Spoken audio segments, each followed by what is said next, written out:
o Novo Testamento representa uma Torá Nistá. O que é isso? É sobre isso que nós estaremos falando no vídeo de hoje, sobre a Torá Nigli e a Torá Nistá, e algumas colocações rabínicas, de rabinos ortodoxos para descredenciar não só Yeshua, mas como também o próprio chamado Novo Testamento.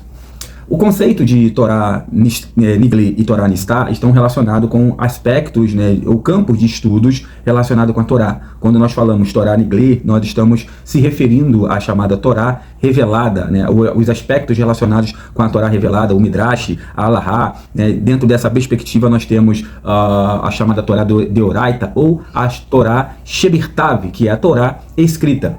No entanto, existe um campo de estudo que é um campo mais esotérico, ou seja, mais reservado, um campo místico, mais espiritualizado das escrituras, do estudo das escrituras, e esse campo de estudo é chamado de Torá Nistá. A palavra Nistá, ela traz a ideia daquilo que está oculto, daquilo que está escondido e reservado.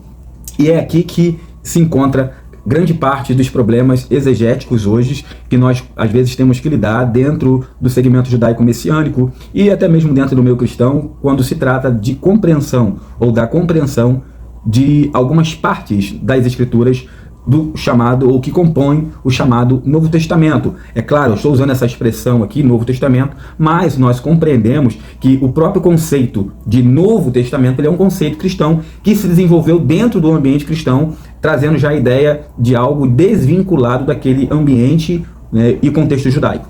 Mas isso também é tema para outro vídeo. O que eu quero tratar aqui rapidamente nesse material, até para servir de alerta para os estudiosos, é sobre o atual momento, as falas de diversos rabinos judaicos e rabinos ortodoxos acerca do chamado Ketuvim Netzarim, o chamado Novo Testamento. Essa semana nós estávamos assistindo um debate sobre a teologia cristã e de que forma essa teologia, se ela está ou não está alinhada com as escrituras hebraicas. O debate envolvia um pastor evangélico, o Tasso Licurgo, que é um pastor bem conceituado também no meio cristão, e o Rabino Mirra. E eu vi ali o Rabino Mirra, ele praticamente cometendo diversas atrocidades relacionadas com os Ketuvim Netzarim, cometendo falhas exegéticas gravíssimas, se proposital ou não, não há como saber, mas a impressão que eu tive é que ele não entendia sobre muita coisa e ele imputava isso aos escritos Netzarim. E uma outra fala também de um rabino muito conhecido, que é o Rabino Roni, do canal Contraste. Então eu vi dois debates. Esse do Rabino Roni é um vídeo mais antigo, ele tem aproximadamente 2 anos, mas esse material chegou até mim. Eu quero fazer algumas considerações nessa minha aula aqui de hoje sobre a fala deles. A fala do Rabino Mirra, quando ele começa o debate dele com o pastor Tasso Licurgo, ele já inicia, ele vai ser praticamente, eu não vou aqui pontuar, existem vários momentos assim bem interessantes do debate do Mirra com o Tasso Licurgo. Vocês podem assistir, pesquisar, isso foi lançado essa semana.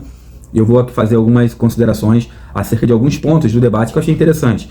Um dos pontos interessantes é logo no início do debate, o Mirra, ele inicia falando exatamente sobre a questão do meio cristão e considerar Yeshua como um intermediador e como algo divino. Ou seja, ele inicia a discussão tratando de um assunto que é praticamente resolvido e abordado dentro de um aspecto místico das escrituras. Ou seja, esse tipo de questionamento, esse tipo de colocação acerca de Yeshua e os escritos nazarenos, quando, por exemplo, Yeshua lá no Abessorai, no Evangelho de João, Yohanan, ele é apresentado como Logos. E o texto vai dizer que o Logos, a palavra, se fez carne e tabernaculou entre nós. Esse tipo de ideia, esse tipo de conceito apresentado por João é um conceito místico, ou seja, questões relacionadas à divindade, a Elohut, dentro dos Ketuvim Netzarim, não são textos, esses textos que falam dessa forma, eles não são textos que estão relacionados com a Torá Nigli. Eles são textos que estão relacionados à Torá Nistá. Isso que eu estou abordando aqui são aspectos e elementos da Torá encontrados dentro dos Ketuvim Netzarim, que são inclusive ignorados por muitos estudiosos das escrituras dentro de uma perspectiva judaica, até mesmo dos Ketuvim Netzarim, o chamado Novo Testamento. Então, o Rabino, ele inicia a discussão e a provocação dele, o Rabino Mirra, já abordando um aspecto da Torá Nistá, a Torá oculta. E o pastor Tasso Licurgo, ele vai responder, é claro, usando as ferramentas que tem dentro da sua linha de conhecimento, da sua linha religiosa e de acordo com as suas também limitações, porque se percebe que ele não é um entendido e um especialista das escrituras dentro de uma perspectiva judaica. Então, eu considero muito isso também. Eu acredito que ele foi muito bom na discussão, no debate, ele deu boas respostas dentro dos recursos que ele tinha para responder. Então, nós devemos fazer equilibrar dessa forma. Ele não vai responder como, de repente, um judeu messiânico, o Netzarim responderia, não, mas ele deu boas respostas, tendo em vista as ferramentas que ele tinha para aquele debate e que ele estava debatendo com um rabino ortodoxo. Então, o Mirra, ele vai utilizar, ele vai fazer perguntas, ele vai fazer colocações acerca do Novo Testamento que são discutidas, são resolvidas dentro do aspecto nistá das escrituras. Ou seja, quando você estuda a Torá Niglé e Nistá. E aí que está o problema, porque quando nós lemos os textos dos Ketuvim Netzarim, os textos dos Ketuvim Netzarim, eles representam que tipo de Torá? A Torá Niglé ou a Torá Nistá? Eles representam a Torá Nistá. Então você tem vários elementos. Você pega, por exemplo, o capítulo 1 de Matitiah, o Evangelho de Mateus, e o texto ele começa falando que um anjo aparece para Miriam, né, e diz para ela que ela se acharia gerando da Ruach HaKodesh, o Espírito Santo. Olha o tipo de abordagem. Nós temos ali uma ação miraculosa, milagrosa, sobrenatural acontecendo. Os textos judaicos que tratam os assuntos dessa natureza não são textos haláquicos, não são textos que estão inseridos dentro da categoria de Niglé, mas são textos que tratam da Torá Nistá, a Torá oculta. E então, o texto, quando ele diz que Miriam geraria um filho da Ruach, o escritor ele vai logo dizer assim: e isso aconteceu para que se cumprisse o que fora dito pelo profeta Yeshaiah, o que diz: eis que a virgem conceberá e dará à luz um filho, e lhe porá o nome de Immanuel. Aí, ou seja, ele faz um drash, né? Ou ele faz um drash ali, pegando como se fosse um nível simples de interpretação. Ele associa o fato, o acontecimento, como se fosse um equeche, né? Um fato e um acontecimento naquele momento e relaciona com um texto dos profetas. Ou seja, ele sai da Torá Nistá e agora vai para a Torá Niglé, a Torá revelada. Então, o Novo Testamento, os Ketuvim Netzarim, eles são cheios dessas nuances. E é aí que mora a dificuldade, porque ao mesmo tempo que você está lendo um texto que aponta para a Torá oculta, o mesmo texto ali, né, alguns versos depois, ele já está abordando a Torá agora, Niglé, a Torá revelada. Como interpretar, como entender isso? Então, o rabino ele inicia dessa forma. Então, ele entra no assunto, é dado a ele a oportunidade, e ele, sem nenhuma introdução, sem fazer nenhuma consideração, ele já vai tecer os seus comentários e tirar suas conclusões, como se não houvesse judaicidade nos Ketuvim Netzarim, desconsiderando que a abordagem que ele está fazendo, a acusação que ele está fazendo e a questão que ele está levantando aponta para um nível profundo de Torá, e ao mesmo tempo ele ignora a judaicidade do mesmo.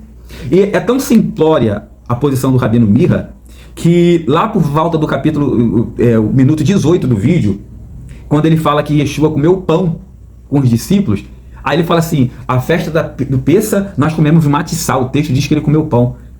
Irmão, é muito simplista. Ele recebe uma aula de 2 pastores evangélicos que ensinam para ele: não, pastor, o texto está em grego. E no grego não existe uma polissemia no texto. E no texto, a expressão pão no grego, ela não é igual pão em hebraico, onde você tem lechem e você tem matzá. Então, são 2 tipos de pão, né? Existe essa polissemia. Só que no grego não faz essa distinção. E ele então recebe uma aula. Ou seja, ele não consegue entender que o texto dos Ketuvim Netzarim, eles não estão só... Você não interpreta, isso é judaísmo.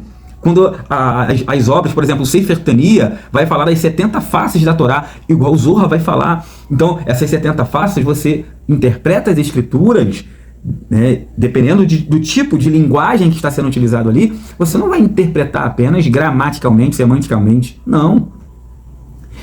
Ele faz uma interpretação totalmente fora. Ele desconsidera que o texto do Novo Testamento está dizendo que eles estavam reunidos, se preparando ali para fazer o jantar de Pessa, observando o Pessa.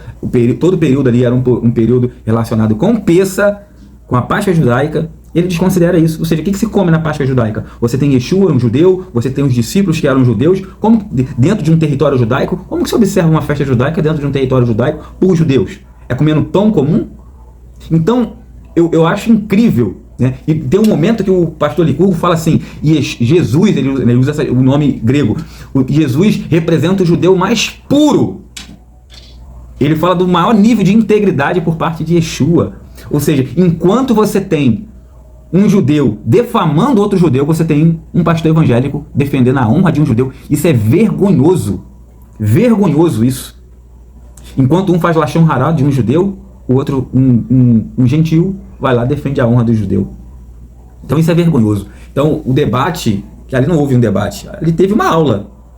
Me desculpe, eu sei que vai ter pessoas que mas vai citar outros nomes, mas a gente deve considerar, nós devemos considerar, né, as limitações de um pastor evangélico. Só que o pastor Licurgo não é um pastor evangélico qualquer. Ele é um pastor bem conceituado, ele tem uma bagagem, ele tem uma formação acadêmica. E dentro das limitações que ele tem no campo judaico, ele respondeu perfeitamente, né, e usou ali os elementos que ele tinha para defender até a questão da Elohut de Yeshua.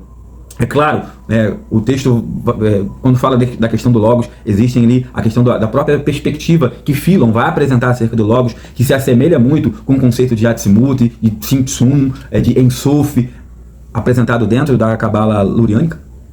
Então, ele não foi mal, como alguns pensam que ele foi. Ele defendeu muito bem. Mal quem foi, horrível, simplório demais, fraco demais, foi o Rabino Mirra, um rabino ortodoxo.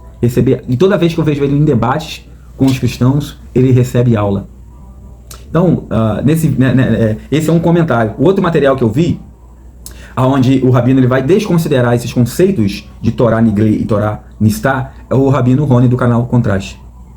Ele inicia um debate há uns 2 anos atrás, na verdade é um podcast, uma entrevista, e ele é questionado sobre o livro de Apocalipse. E ele fala, nós não reconhecemos o livro de Apocalipse, ele desconsidera o livro de Apocalipse, e ele vai falar que Deus não criou o mundo, né, com a intenção que é apresentada no livro de Apocalipse. Então ele usa isso para descredenciar não só o Apocalipse. É claro, você não vai ver um judeu ortodoxo elogiando e reconhecendo a judaicidade no Novo Testamento, porque o conceito de Novo Testamento ele é anti-judaico. Agora, as obras que compõem o Novo Testamento, não. O conceito, de novo, a expressão que foi cunhada é sim uma expressão anti-judaica. Só que eu consigo fazer essa diferença, essa divisão, né? E ele, então, ignora o Apocalipse da Torá. Qual é o Apocalipse da Torá? Você vai ver, por exemplo, no livro de Noah, no livro de Bereshit, na passagem, na Parashá de Noah, você vai ver o Senhor fazendo promessas que iria destruir a terra com água. Manda Noah fazer uma arca, né, e anunciar, ele vai ser tido como o primeiro pregoeiro, e ele então começa a falar da justiça divina, do juízo divino, e a Parashá termina com o mundo sendo destruído e reconstruído por meio da família de Noah. O que dizer da Parashá do livro de Shemot, Êxodo, onde você tem um Apocalipse, o Senhor julgando toda uma nação para livrar Israel, com pragas, com sinais terríveis que veio sobre a terra de Mitzraim, do Egito. Esses mesmos eventos que nós vemos nessas parashot, nessas passagens, nós vemos ocorrendo lá no livro de Apocalipse. Quando o livro de Apocalipse, o Sefer Hazon, ou Sefer Giliana, fala dos sinais, das taças, das trombetas sendo tocadas, que tipo de linguagem é essa? É uma linguagem judaica. Os escritores que compuseram o Apocalipse, eles não inventaram nada, né? E uma outra questão, o livro de Apocalipse ele traz revelações angelicais, fala de anjos de tamanhos gigantescos, tocando um pé no mar, outra na terra. É um tipo de revelação que João apresenta, que só é encontrado em literaturas de ordem mística no judaísmo. Não se encontra esse tipo de linguagem que é utilizado em Apocalipse, e nem no livro, assim como em todo o chamado Novo Testamento, não é encontrado em obras como Shulchan Aruch. Você não vai encontrar esse tipo de abordagem em obras como o Yad HaZaká, o Mishneh Torah de Rambam. Ele vai falar um pouquinho da criação da carruagem ali no Sefer Madan, quando ele fala de alguns elementos da criação, mas é muito, muito superficial. Muito superficial. Então, o que eu quero dizer com isso? É normal e é natural nós encontrarmos e vermos rabinos descredenciando o Novo Testamento, não reconhecendo a judaicidade que existem, né? Por quê? Porque se eles fizerem isso, eles estão, na visão judaica ortodoxa, é como se eles estivessem praticamente fortalecendo o cristianismo, porque esse material é associado à fé cristã. O movimento judaico ele surgiu agora, começou agora, é novo em relação ao cristianismo. Então eles não querem. A ideia judaico-ortodoxa é arrebanhar pessoas dos segmentos messiânicos e segmentos cristãos. Se eles admitirem isso, eles estão praticamente assumindo, é como se estivessem dando razão para diversos argumentos que nós geralmente utilizamos para defender Yeshua e os Ketuvim Netzarim. Você gostou desse material?